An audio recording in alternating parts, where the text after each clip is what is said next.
Good morning everyone, today we're going to be talking about running the geometric labyrinth on a budget. So as you can see here, this is my ship 4 character and we're going to be using her as an example as her gear is pretty budget. But before we jump into the video, if you're new to the channel, I upload NGS content daily, so if you do play this game, I would really appreciate a subscribe as it really helps out the channel. Anyway, without further ado, let's begin the video.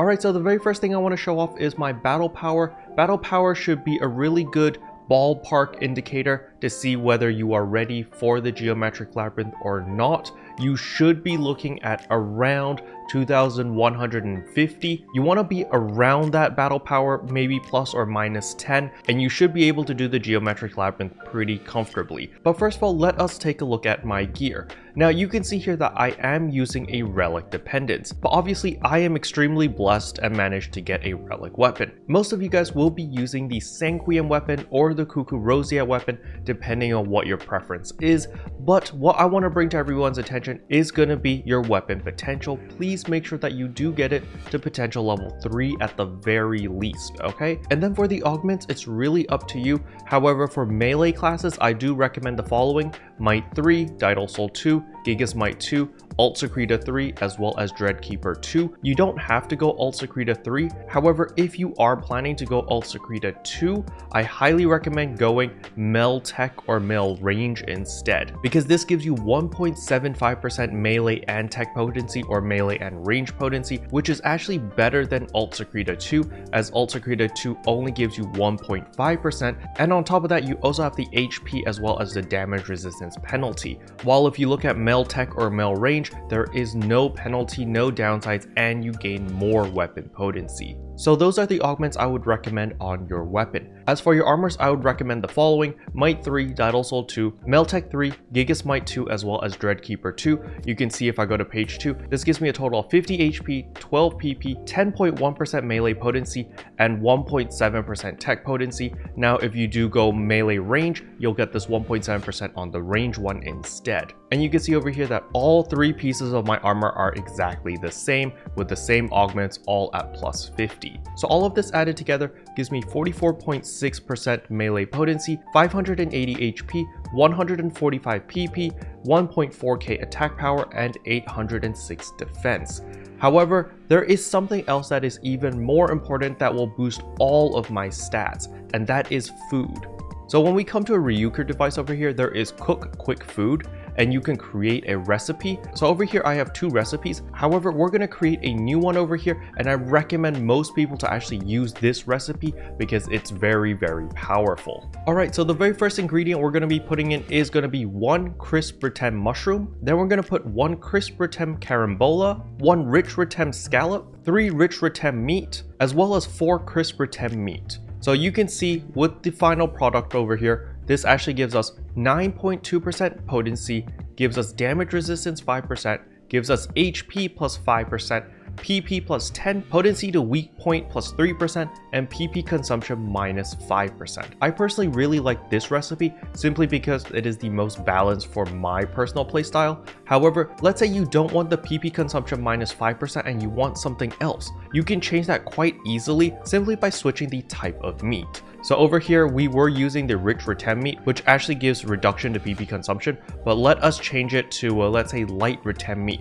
So when we put 3 light Retem meat, you're going to notice there's no bonus. And this is actually because you need to put 4 of the light Retem meat in order to get PP recovery plus 10%. So this is just natural PP recovery where you're not attacking, you're just standing around, and your PP will recover 10% faster. However, it is because of this that I go rich Retem meat, because you only need 3 of the rich Retem meat in order to proc the PP consumption minus 5%, while on the other meats you need 4. So you need 4 on light Retem meat in order to get the PP recovery plus 10%, and you're going to need 4 of the robust meat in order to get the HP recovery plus 10%. As you can see here, if I take away 1 of the robust meats, boom, you don't get that bonus anymore. So that is the reason why I prefer 3 rich Retem meat as well as 4 in crisp Retem meat. That way I get the 3% potency to weak points as well as the PP consumption minus 5%. However, again, this is up to personal preference. Let's say that you don't care about this 3% weak point damage. You can definitely go PP recovery plus 10%,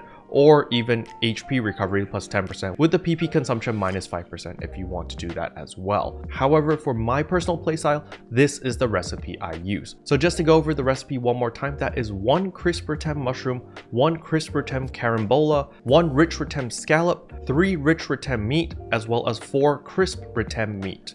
And we're going to continue, and I'm just going to call this the Kero recipe. And confirm. So I have not eaten the recipe yet, but I want you guys to pay attention to my stats over here. So look over here, 580 HP, 145 PP, 1.4k attack power, and 800 defense. Now we're going to eat the recipe over here. So we can see here the Kero recipe, use recipe, boom. So I've gained all of these boosts. And now we can look at our stats one more time.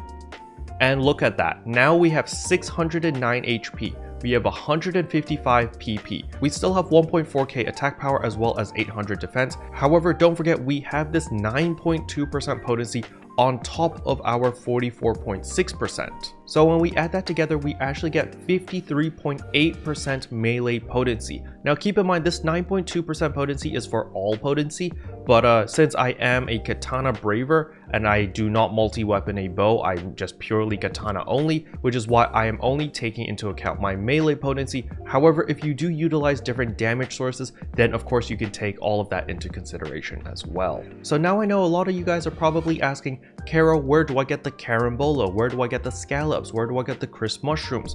So I'm going to tell you right now. First of all, if you want the mushrooms, you want to go to Makit over here, and once you teleport, you want to run this way. Once you run over here, just have the vegetable scanner activated on your mag device, and you're going to find like 12 mushrooms right here, and they respawn every single day at daily reset, so you can pick up your 12 or 20 mushrooms over here every single day. It's very, very easy. The next ingredient is carambola. You're going to teleport up here to the cape, and right here there's going to be a couple palm trees, and they're going to have carambola. You're going to collect them every single day. It should give you 8 to 10 carambola every single day. Also respawns at daily reset.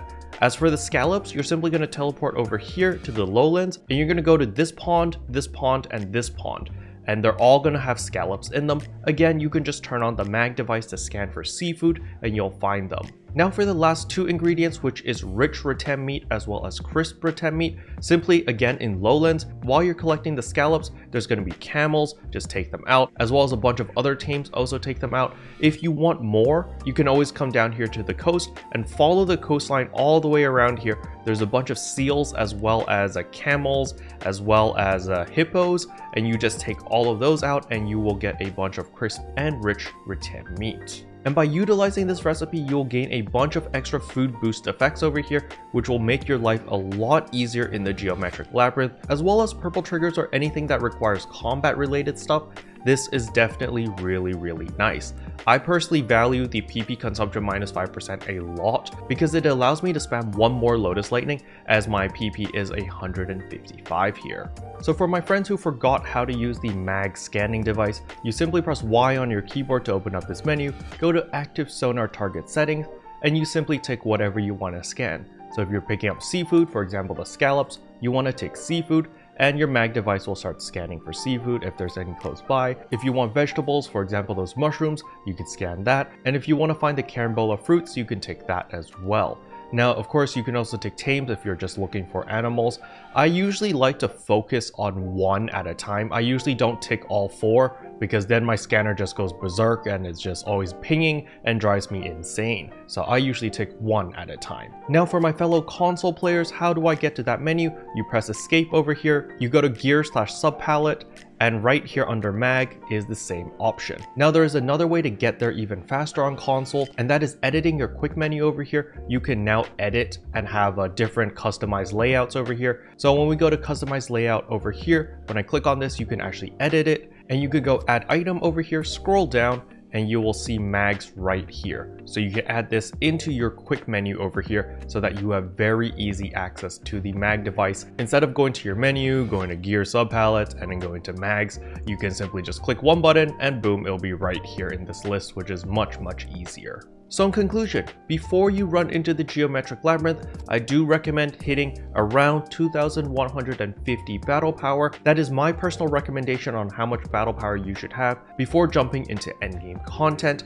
Other than that is also making sure that every single day you do farm for all those different ingredients that you need for your food buffs, so that when you do decide to binge on the Geometric Labyrinth, you have all the ingredients to keep refreshing the food buff so that you can continuously farm. Special thanks to all the members for supporting the channel. It really means a lot to me. Thank you again. But yeah, that's all I wanted to cover in today's video. Hopefully you guys found it helpful. If you did, I would appreciate a like and a subscribe, and I'll see you guys in tomorrow's video. Bye! What can I say except you're welcome?